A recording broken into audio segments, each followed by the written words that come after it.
رسول کریم صلی اللہ علیہ وسلم نے حجۃ الوداع میں جب سر کے بال منڈوائے تو سب سے پہلے ابو طلحہ رضی اللہ تعالی عنہ نے آپ کے بال لیے تھے۔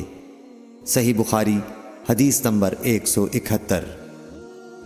رسول اللہ صلی اللہ علیہ وسلم نے فرمایا کہ جب کتا تم میں سے کسی کے برتن میں سے کچھ پی لے تو اس کو 7 مرتبہ دھو لو تو پاک ہو جائے گا۔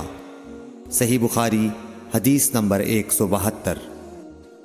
رسول کریم صلی اللہ علیہ وسلم نے فرمایا کہ ایک شخص نے ایک کتے کو دیکھا جو پیاس کی وجہ سے گیلی مٹی کھا رہا تھا، تو اس شخص نے اپنا موزہ لیا اور اس سے پانی بھر کر پلانے لگا حتیٰ کہ اس کو خوب سیراب کر دیا۔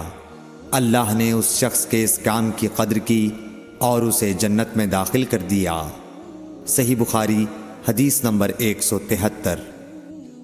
رسول اللہ صلی اللہ علیہ وسلم کے زمانے میں کتے مسجد میں آتے جاتے تھے، لیکن لوگ ان جگہوں پر پانی نہیں چھڑکتے تھے۔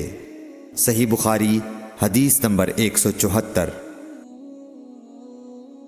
عدی بن حاتم کہتے ہیں کہ میں نے رسول اللہ صلی اللہ علیہ وسلم سے کتے کے شکار کے متعلق دریافت کیا تو آپ صلی اللہ علیہ وسلم نے فرمایا کہ جب تو اپنے سدھائے ہوئے کتے کو چھوڑے اور وہ شکار کر لے تو اس شکار کو کھا، اور اگر وہ کتا اس شکار میں سے خود کچھ کھا لے تو اس کو نہ کھائیو، کیونکہ اب اس نے شکار اپنے لیے پکڑا ہے۔